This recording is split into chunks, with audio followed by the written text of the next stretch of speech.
Hello, friends. Welcome back to Story with Zoe. Today, we start the part 6 of the Our story, Fulfilling the Dream of Love. लेकिन जैसे ही वह गली के कोने तक पहुंचा, एक काली गाड़ी उसके सामने आकर रुकी। हाउचन ने चौंक कर पीछे हटने की कोशिश की, लेकिन तभी 4 नकाबपोश लोग बाहर निकले और उसे जबरदस्ती गाड़ी में खींच लिया। हाउचन चीखने की कोशिश कर रहा था, लेकिन उसके मुंह पर टेप चिपका दिया गया। गाड़ी तेजी से अंधेरे में गायब हो गई। जब यीकुन, लिंक्सी और सिंटियान को यह खबर मिली तो उनके चेहरे पर डर की लकीरें उभर आईं। सिंटियान ने गुस्से में कहा, यह जिनहाई और शूरुओ का काम है। लिंक्सी ने अपनी मुट्ठी भींच ली। हमें उसे बचाने जाना होगा, अभी के अभी। यीकुन ने गहरी सांस लेते हुए कहा, हमें जल्दबाजी नहीं करनी चाहिए। अगर हम सीधे उन पर हमला करेंगे तो हाओचन की जान खतरे में पड़ सकती है। शिंटियान ने सवाल किया, तो अब क्या? यीकुन ने ठंडी आवाज में कहा, अब यह जंग आखिरी मोड़ पर पहुंच गई है। जिनहाई और शूरुओ को अब पछताने का समय आ गया है। हाओचन का अपहरण यीकुन और उसकी टीम के लिए सबसे बड़ा झटका था। वे जानते थे कि अगर जल्द ही कुछ नहीं किया गया तो जिनहाई और शूरुओ हाओचन को मार सकते हैं। शिंटियान ने गुस्से में मेज पर मुक्का मारते हुए कहा, हम बस यूं ही नहीं बैठ सकते, हमें कुछ करना होगा। लिंक्सी ने उसकी तरफ देखा और कहा, हम जानते हैं कि हमें क्या करना है, लेकिन अगर हमने जल्दबाजी की तो हाओचन की जान जा सकती है। यीकुन चुपचाप खड़ा था। उसकी आंखें ठंडी और खतरनाक लग रही थीं। उसने धीरे धीरे कहा, हम हाओचन को छुड़ाएंगे, लेकिन अपने तरीके से। कुछ घंटों बाद यीकुन के फोन पर एक कॉल आई। शूरुओ की आवाज ठंडी और आत्मविश्वास से भरी हुई थी। अगर अपने दोस्त की जान चाहते हो तो कल रात अकेले मिलने आना। कोई चालाकी करने की कोशिश मत करना, वरना तुम्हारे दोस्त का नाम इतिहास में लिखा जाएगा। यीकुन ने बिना हिचकिचाए जवाब दिया, मैं आऊंगा, लेकिन याद रखना, अगर हाओचन को कुछ हुआ तो मैं तुम्हें जिंदा नहीं छोड़ूंगा। शूरुओ ने हंसते हुए कहा, देखते हैं कौन किसे नहीं छोड़ता। और कॉल कट गई। यीकुन ने फोन रखा और लिंक्सी और शिंटियन की ओर देखा। हम इस बार सीधा वार करेंगे, लेकिन अकेले नहीं। शिंटियन ने पूछा, क्या मतलब?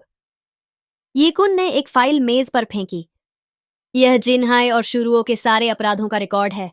हम इसे पुलिस और मीडिया को देंगे। लिंक्सी मुस्कुराई, तो जब हम हाओचन को बचाने जाएंगे तब पूरा शहर इनके पीछे पड़ चुका होगा। यीकुन ने सिर हिलाया, बिल्कुल, अब हम खेल खत्म करने वाले हैं। दूसरी तरफ शूरुओ और जिनहाई अपने अगले कदम की योजना बना रहे थे।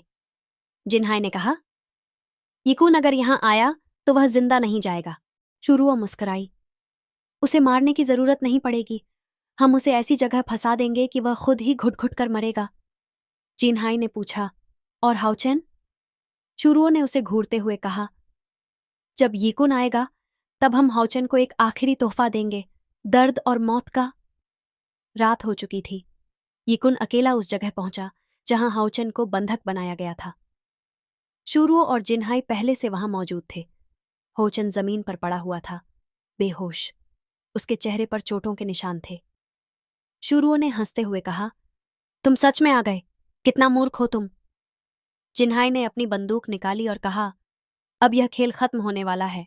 लेकिन तभी यीकुन की चाल अचानक आसपास के इलाके में पुलिस की गाड़ियां आ गईं। लाल और नीली लाइटें चमकने लगीं। शूरुओ और जिनहाई ने चौंक कर पीछे देखा। ये क्या? जिनहाई ने गुस्से से कहा। यीकुन मुस्कुराया, खेल तुमने शुरू किया था, लेकिन खत्म मैं करूंगा। लिंक्सी और शिंटियान पहले से ही पुलिस को बुला चुके थे। साथ ही यीकुन ने सारे सबूत मीडिया को भेज दिए थे। शूरुओ गुस्से में चीखी, नहीं, यह नहीं हो सकता। जिनहाई ने भागने की कोशिश की, लेकिन पुलिस ने उसे चारों तरफ से घेर लिया। शूरुओ ने बंदूक निकालकर यीकुन पर तान दी, अगर मैं हार रही हूं तो तुम्हें भी अपने साथ ले जाऊंगी। लेकिन इससे पहले कि वह गोली चला पाती, लिंक्सी ने फुर्ती से उसे किक मारकर नीचे गिरा दिया। शूरुओ और जिनहाई दोनों को गिरफ्तार कर लिया गया। हाओचन को अस्पताल ले जाया गया।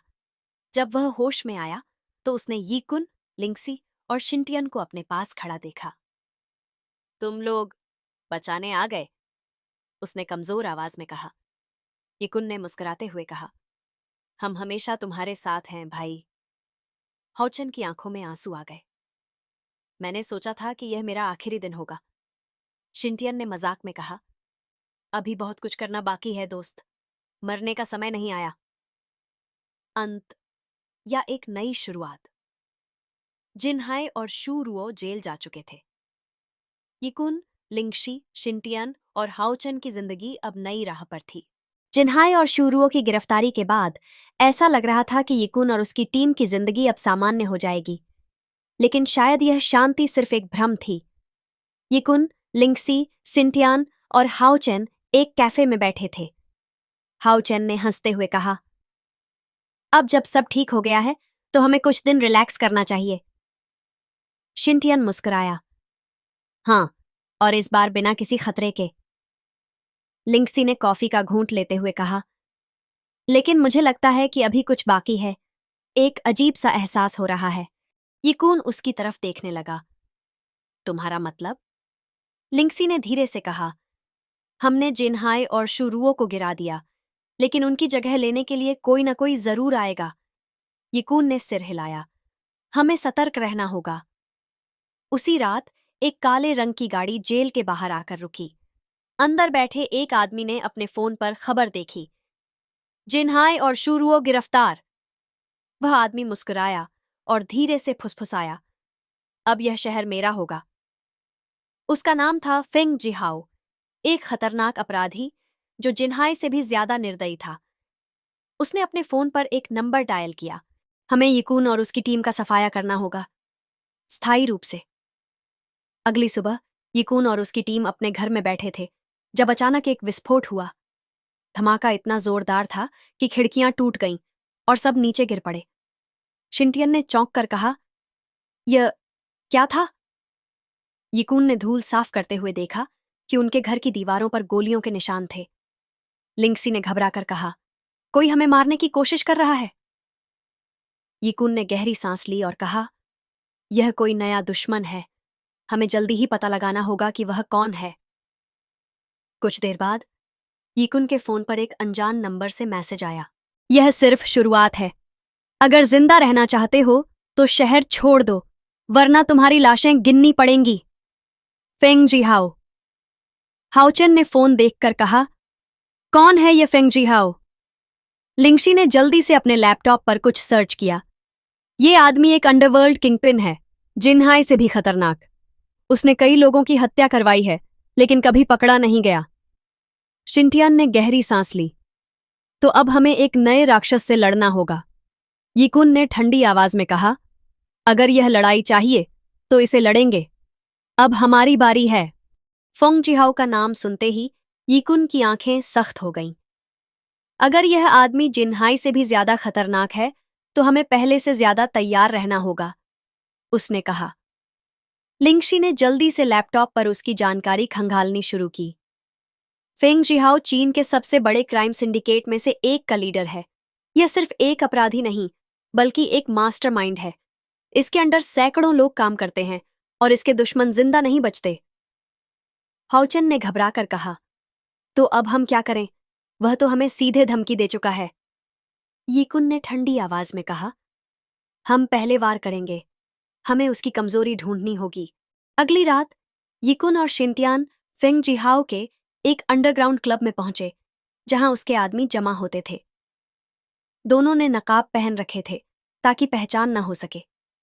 शिंटियान ने धीमी आवाज में कहा, यहां हर कोई खतरनाक लग रहा है, हमें ज्यादा ध्यान नहीं खींचना चाहिए। यिकुन ने सिर हिलाया, हमें उसके खास आदमी को ढूंढना होगा। कुछ ही देर में उन्हें एक आदमी दिखा, चेनवेई, फेंग जिहाओ का दाहिना हाथ। यिकुन ने धीरे से कहा, हमें इसे पकड़ना होगा, इसके पास जरूर अहम जानकारी होगी। यिकुन और शिंटियान ने एक चाल चली। शिंटियान ने बार में जाकर चेनवेई को टकराकर गिरा दिया और कहा, माफ करना भाई। चेनवेई गुस्से से उठा, देखकर नहीं चल सकता। उसी समय यिकुन ने पीछे से आकर उसकी गर्दन पर वार किया और वह बेहोश हो गया। चलो इसे ले चलते हैं, यिकुन ने कहा। वे उसे एक खाली गोदाम में ले गए और उसकी आंखों पर पट्टी बांध दी। जब चेन वेई को होश आया तो उसने खुद को एक कुर्सी से बंधा पाया। यह क्या बकवास है? मुझे छोड़ो, वह चिल्लाया। यीकुन ने उसकी तरफ झुककर ठंडी आवाज में कहा, तुम फंग जिहाओ के सबसे भरोसेमंद आदमी हो। बताओ, वह क्या योजना बना रहा है? चेन वेई हंसा। तुम्हें लगता है कि मैं तुम्हें कुछ बताऊंगा? शिंटियन ने उसकी तरफ एक चाकू घुमाते हुए कहा। हमारे पास तरीका है सच उगलवाने का। चेन वेई ने थोड़ी देर सोचने के बाद कहा, ठीक है, मैं बताऊंगा, लेकिन मेरी एक शर्त है। यीकुन ने गहरी नजरों से उसे देखा। क्या शर्त? चेन वेई ने कहा, अगर मैं फेंग जिहाओ को धोखा दूं तो वह मुझे मार देगा। तुम मुझे सुरक्षा दो और मैं तुम्हें उसकी सबसे बड़ी कमजोरी बता दूंगा। यीकुन ने उसकी आंखों में देखा और कहा, अगर तुम हमें सच बताओगे तो हम तुम्हें बचा सकते हैं, लेकिन अगर झूठ बोला तो खुद को बचाने की मत सोचना। चेन वेई ने सिर झुकाया और धीरे से कहा, ठीक है, मैं तुम्हें बताता हूं।